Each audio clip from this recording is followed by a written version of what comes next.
A shell and tube heat exchanger is often found in refineries as well as other large-scale plants. There are several design variations and operating conditions that impact the optimal performance of such devices. For the purpose of this example, we will be analyzing a straight cross-flow, one-pass tube heat exchanger with water flowing through the tube side and air flowing through the shell side. In this example, in order to save time, we will skip the parameters, geometry, and explicit definition section. If you would like more information on those topics, please go to the heat exchanger tutorial found in the model gallery.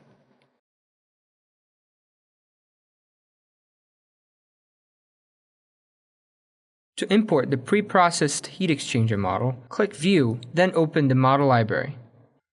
In the model library, go to Heat Transfer Module, then Heat Exchangers, and open the Shell and Tube Heat Exchanger Geometry.mph file. Once the file is open, we are ready to begin defining the physics parameters and the analysis. First, to define the material, right-click on Materials and open the Material Browser. Under the Built-in tab, choose Air and add the material to the model. Similarly, open the Material Browser and add liquid water to the model. Define the water material by using the selection list and choosing Water Domain. Once again, add a third material by opening the Material Browser and adding structural steel. Define the walls of the heat exchanger as steel by choosing boundary from the geometric entity list and then choosing walls from the selections list. To assign the flow boundaries of the model, we will add inlet and outlet conditions for the water and air flows.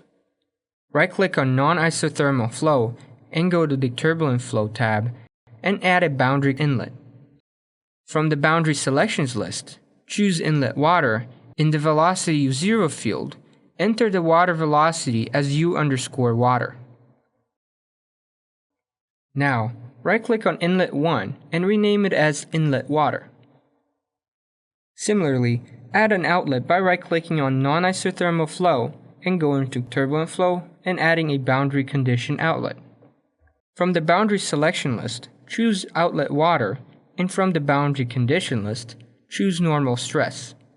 This implies that the total stress and the tangential direction to the boundary, as well as the pressure reference, are set to 0, allowing the fluid to flow without any impedance. Now rename Outlet 1 as Outlet Water. Right-click Non-Isothermal Flow and add another K-epsilon turbulent inlet. From the Selections list, choose Inlet Air and in the Velocity section, change air velocity U0 to U-Air. Then rename Inlet 2 as Inlet Air. Again, right-click on Non-Isothermal Flow and add a K-epsilon turbulent outlet. From the selection list, choose Outlet Air and Normal Stress as boundary condition. Rename Outlet 2 as Outlet Air. Let's add the symmetry conditions to the flow by right-clicking on Non-Isothermal Flow and going to Turbulent Flow K-epsilon and choosing Symmetry Flow. From the Boundary Selection list, choose Symmetry. Right-click Non-Isothermal Flow and under Turbulent Flow K-epsilon, choose Interior Wall. From the Selection list, choose Walls as the interior boundaries. To define the heat transfer conditions, we'll define temperature at the inlets and outflow at the outlets. Similar to the flow, we also have to define the symmetry conditions for the heat transfer. In addition, we will use highly conductive layer feature to account for the heat conduction through the shell. Right-click on Non-Isothermal Flow, go to Heat Transfers, and add a temperature boundary. From the Boundary Selections list, choose Inlet Water. In the Temperature field, type in T_water, then rename Temperature 1 as Temperature Water. Right-click on Non-Isothermal Flow and under Heat Transfer, add an outflow. From the boundary selections list, choose outlet water, then rename outflow 1 as outflow water.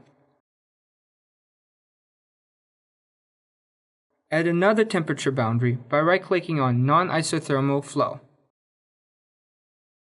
From the boundary selection list, choose inlet air, and in the temperature field, type T_air. Rename temperature 2 as temperature air. Also, add another outflow boundary by right-clicking on non-isothermal flow. Change the boundary to outlet air, then rename outflow 2 as outflow air. Now add a symmetry property to the heat transfer equations by right-clicking on non-isothermal flow, and under heat transfer, choose symmetry heat. From the boundary selections list, choose symmetry. Right-click on non-isothermal flow and go to heat transfer and choose the boundary condition highly conductive layer.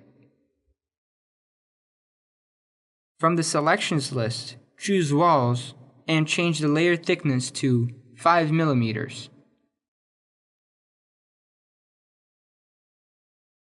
Now we will define modeling coupling operators in order to evaluate the equivalent heat transfer coefficient. Right-click on Definitions and go to Model Couplings and choose Average.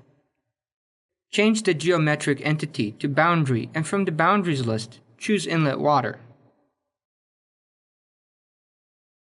Right-click Average 1 and rename it as Average 1 Inlet Water. Similarly, add another average operator by right-clicking on Definitions.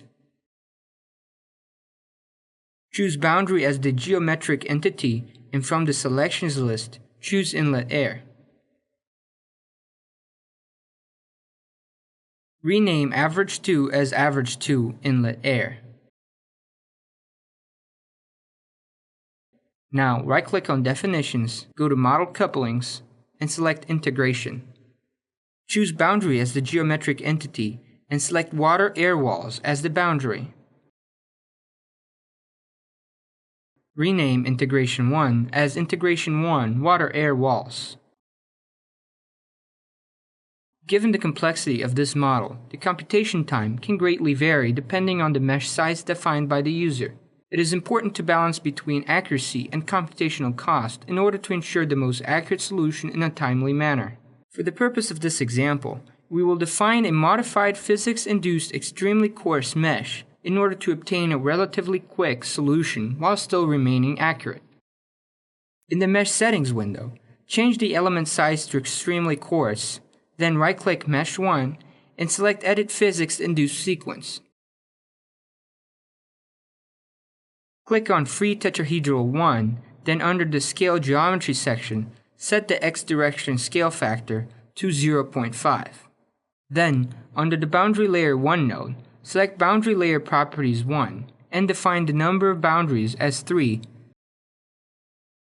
Then click Build All.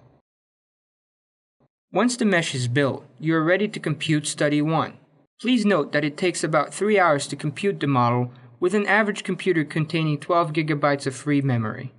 Depending on the computational power of your machine, this time may vary. Once the results are calculated, expand the Wall Resolution node and click on Surface 1. In the Expressions section, click Replace Expression, then choose Non-Isothermal Flow, Upside, and select Wall Liftoff. Click Plot to see the upside wall liftoff for the tubes. From this graph, you can see where the most critical areas in terms of mesh resolutions are located. Typically, an acceptable wall liftoff should remain under 10% of the tube radius. In this plot, you can see that most of the wall liftoff remains under 10%, which makes this mesh resolution sufficiently refined for the purpose of this example. Now that we have validated the model, let us analyze the temperature distribution along all of the wall boundaries.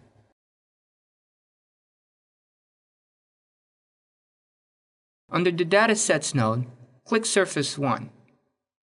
From the selection list, choose Walls as the boundary. Under Results, expand Temperature and click on Surface 1, then change the default temperature unit to degrees C. Click Plot to view the temperature distribution along the new surface. In order to create a 3D streamlined view illustrating the velocity and the temperature, we will mirror the solution obtained by the original half heat exchanger geometry. Right-click on Datasets, go to More Datasets, and add a Mirror 3D.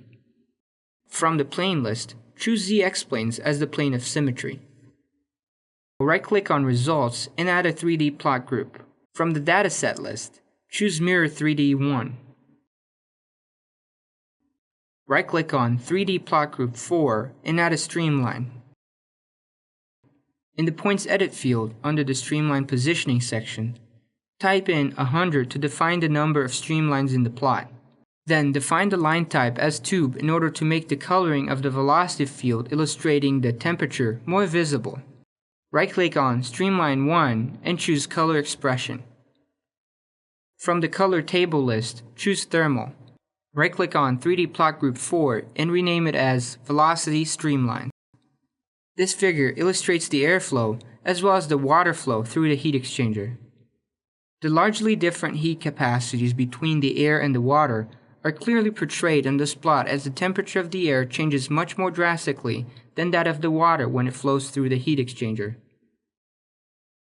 Now, right-click on Derive Values and add a global evaluation. Using the integration and average coupling operators defined earlier, type in the following expression to define the heat transfer coefficient.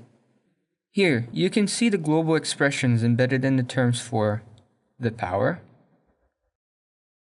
the area, the inlet hot temperature, and the inlet cold temperature. Click Evaluate to solve for the heat exchanger's overall heat transfer coefficient.